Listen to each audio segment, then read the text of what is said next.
Saya disahkan pengidap breast cancer stage 4 pada tahun 2020. So saya start medication semua bulan Ogos dan berakhir pada tahun 2021 lah saya dah lalui pembedahan, kemoterapi dan radioterapi. Pada 2021 saya dikenalkan dengan Mission Kangen. Saya amalkan minum air kangen ni. Dalam setahun tu saya tak pergi, saya tak ada masa nak jumpa doktor.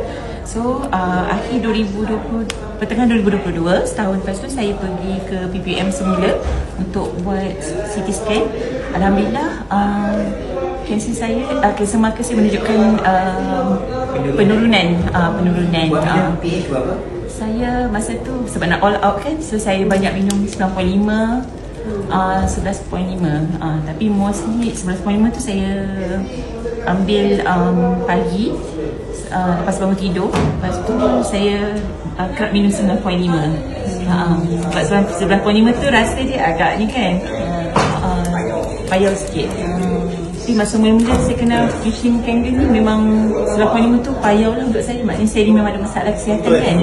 Tapi lama-lama tu alhamdulillah saya okey dah. Dah boleh terima Kau dah turun berapa?